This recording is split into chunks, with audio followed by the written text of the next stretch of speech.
Walt Disney World, a place where fantasies come true. Today, the Magic Kingdom will turn a dream into real life for Indy Speedway owner Tony George. Walt Disney World and the Indianapolis Motor Speedway proudly announced the first event of the new Indy Racing League. For years, Tony envisioned a new series of racing, one with greater access for more teams, more affordable racing in the American style on oval tracks. Today, after years of planning, it's reality. The Indy Racing League. Great names from the world of racing are here, like Indy 500 pole sitter Scott Brayton or Indy track record holder Roberto Guerrero. No one has ever been faster at the Speedway. And the man who won the fastest Indy 500 ever, Arie Luyendyk. Along with the new breed, tutored now by the veterans. The stars of tomorrow, already champions in their own form of the sport. But the racing challenge is unchanged. Driver and machine against the track. The road to Indy takes its toll. There's a new attraction at Walt Disney World, one only the bravest will try. There will be thrills for those involved and for everyone watching from the outside. So get on board at the Indy 200 at Walt Disney World. The 1996 American Open Wheel season was the beginning of a dark period for the sport, and the 1996 Indy 200 at Walt Disney World would mark the official start of the split in American Open Wheel racing that would last for the next 12 years. Although this era of IndyCar is looked on rather negatively, this definitely was a unique and historic event. For starters, the track itself was in what is now part of the parking lot of Disney's Magic Kingdom, and Disney built this speedway for relatively cheap, as they only spent $6 million building the track, and they built it in a relatively short period of time, as the only thing permanent about this facility was the track itself. All the grandstands, concession stands, and garage area was all temporarily brought in for this event. This first season of the IRL was also unique, as all the teams and drivers used leftover equipment from the kart series, with the teams using a choice of Lola or Reynard chassis and the Ford Cosworth V8 engine. However, there was also the opportunity to use a Buick V6 Indy engine, which only one driver actually used that engine in this race, but Team Menard also had its own variant of that Buick engine, labeled as a Menard Indy V6 engine, and 5 cars in the field had that power plant to go up against the proven Ford Cosworth V8. Despite the vast majority of the biggest names and teams in IndyCar racing missing from this event, that did not hinder people from showing up, as the race was sold out at just shy of 51,000 people in attendance. The field was still littered with drivers who had plenty of experience at the Indianapolis Motor Speedway, including a former winner and the track record holder, as well as it had a driver who would end up being one of motorsport's all-time greats, Tony Stewart, making his first IndyCar start. The field was definitely diverse, and with that, I'll let Paul Page take you through the starting lineup for the very first IRL race. Now let's take a look. For this Indy 200 at Walt Disney World, the starting field on the pole, Buddy Lazier, his first ever pole in an IndyCar, and Roberto Guerrero, a two-time winner in the IndyCars. In the second row, Arie Luyendyk, the winner of the 1990 Indy 500, and Scott Sharp, a two-time Trans Am champion. Row number 3, Buzz Calkins. He spent the last 3 years in Indy Lights. And Davey Hamilton, the former super modified champion, is one of 3 drivers for A.J. Foyt. Row 4, Tony Stewart, who became the first driver to win 3 USAC championships in a single season. And Stan Waddles, a former Formula Atlantic competitor.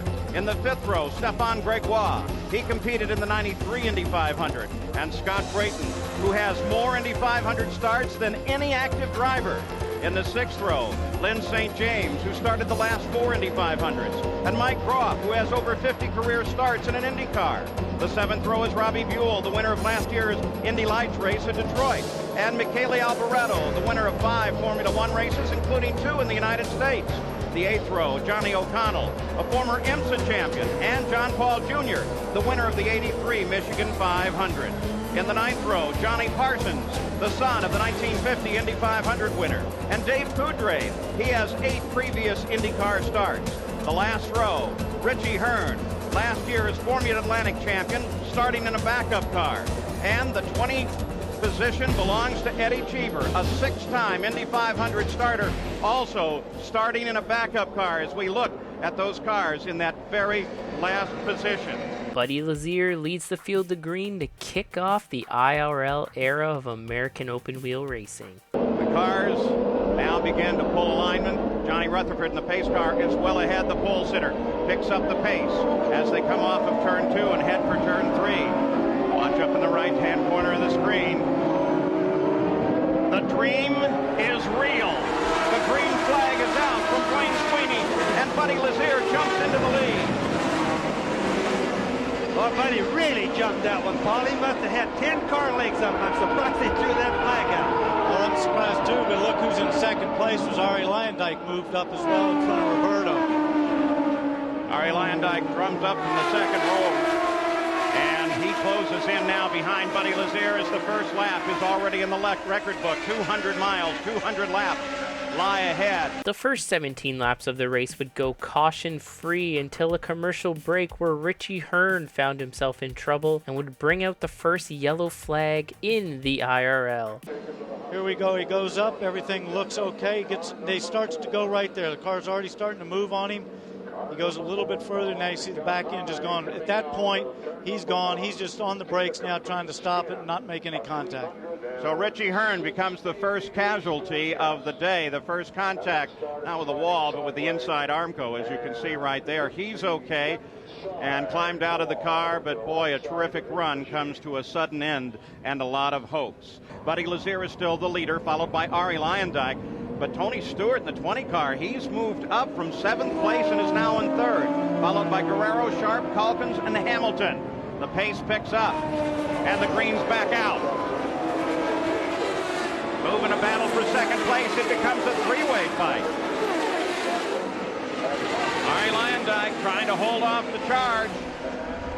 There's Stewart as he moves into second place, moves around.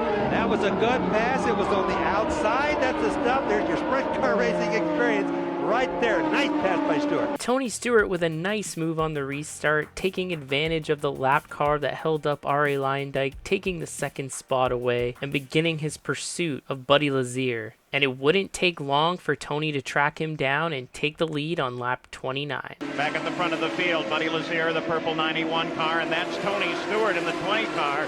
That bright yellow and orange machine closing up, coming by, and Tony Stewart is going for the lead, and he's got it. Boy, there's the dream of the short trackers come true. Tony Stewart taking the lead of the race in his IndyCar debut, starts to hit lap traffic almost immediately and begins to navigate it quite well and starts to pull away from Buddy Lazier. Things would definitely start to stretch out during this green flag run as it was the longest of the entire race of 123 laps. Tony was able to lead for 37 laps before finally losing the lead on lap 66 to Buzz Calkins, who was the fastest car on the track by far, charging his way up through the field. Just a few laps later, green flag pit stops would start for the leaders as Tony Stewart and Buzz Calkins would hit pit road. A couple drivers would get to lead laps during the pit cycle, but when it all cycled back through, Buzz Calkins was back in the lead with Tony Stewart in second place behind him. Now, I wish I could say things would get more exciting, but with this long green flag run, that was certainly not the case, as after 88 laps, Buzz Calkins had a huge lead and only 3 cars remained on the lead lap.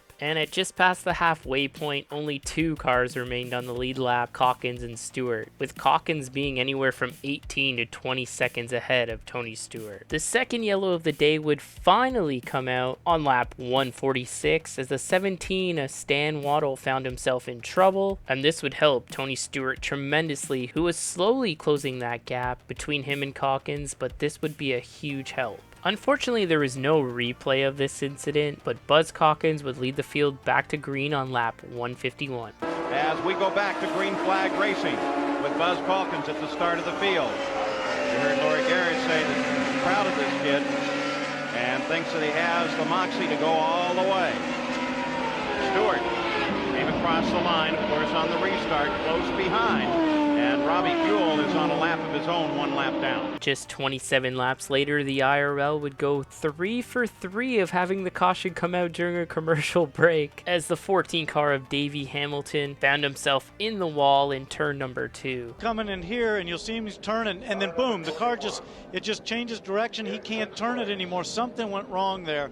If he was in the gray or just sliding or on the marbles, he would have been drifting up there. That car went straight up into the fence. Cautions would breed cautions, as only 5 laps later after the restart, the yellow flag would wave once again for an incident in turn number 1 involving Scott Sharp and Eddie Cheever. And not only that, second place Tony Stewart, the only other car on the lead lap, had to take evasive maneuvers to avoid running into the safety vehicle responding to this accident in such a bizarre situation. We've got 2 cars into the wall in turn 1. Cheever is one of them, and Scott Sharp is the other. Boy, Turn 1, 11 laps to go. Now the question will become, will they get this course cleared? Danny? Yes, and did you see what happened up there? Tony Scott went around between the wall and Scott Sharp. He went between them. So the question there is, that's all where that debris is. He's got to be careful whether he picks up a bump. The emergency vehicle blocked him, and he had to go up through there. And he decided, if he had to treat it like a dune buggy or a tank, go over that stuff around. Yeah, but I don't blame him. I don't blame him, but right look at all the debris to the right there. On there. What do you think? He's got a chance of a puncture in that deal. Well, that's going to be kind of touchy, but there's only 11 laps to go. Man, that was a gamble he had to take. I'd have done the same thing on that one. You'd absolutely done the same thing. Sometimes the emergency vehicles just come out in the wrong time, but safety must come first, which is what they did. He just was at a wrong place at a wrong time. So the safety vehicles become part of this. Now here is Stewart. Now watching the right. Look at that. Now he's almost going to hit the wall. See, look at that. He does hit the wall. He does hit the wall. Look at the mark going along the wall, and there he runs over that nose.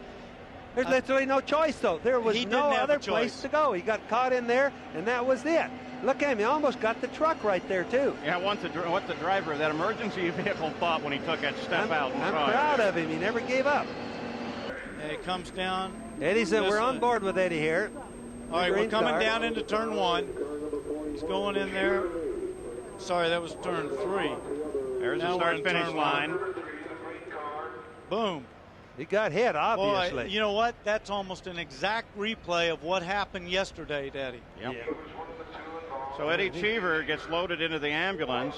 Scott Sharp, we saw him climb clear pretty quickly, and that leaves only 9 cars left in the race and 10 laps to go. Eddie Cheever was shaken up in this accident. Took some time getting out of the car, but he did manage to get out himself and walk over to the ambulance. As for Tony Stewart, he was extremely lucky and managed to escape that without any serious consequences and no tire punctures, thankfully, as he would do his best to challenge Buzz Calkins as this race would get restarted with only 7 laps to go. Back to the green flag. Calkins chased by Stewart. This is a run to the finish. 7 laps to go. Stewart tries high, lets a noise there, but Calkins is well aware that he's there. They come through turn 1 over some of the oil dry. That's not a problem with the race course. And keep in mind, we still don't know about the tires, about the debris, about whether, for example, Tony's front end is bent. We don't know any of that. So far, it looks like there was no harm to anything. Don't forget, when he ran up through all that debris, he could pick up those little splinter of carbon fiber. He could have a cut tire.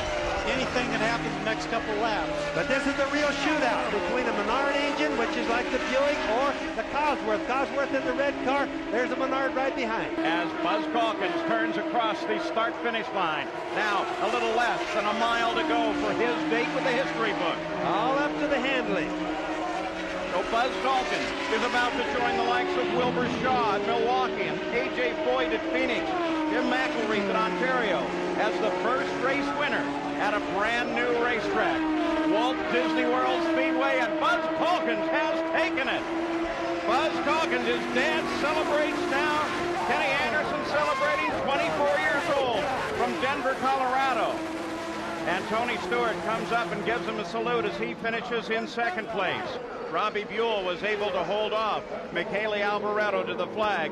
So it's Calkins, Stewart, Robbie Buell and Michele Alboreto, first through fourth. Buzz Calkins edges Tony Stewart to win the very first ever IRL race and the first race at Walt Disney World Speedway. This would be his one and only IndyCar win, as he made 53 starts in the series. The first IRL season in 1996 was only 3 races, and he would end up being a co-champion with Scott Sharp of the series, as there was no tiebreaker rules in place for the series. Obviously, the IRL would change and adapt over the next several years to make the series better and eventually merge open wheel racing again 12 years later, but I hope you enjoyed this glimpse into the beginning of the IRL and the first race of the series and the first race at Walt Disney World Speedway. If you like these motorsports history videos, make sure to subscribe to the channel. I upload every Tuesday, and hit the thumbs up button if you like this video. Once again, I hope you guys enjoyed this video, and I hope to see you in my next one. Take care, everyone.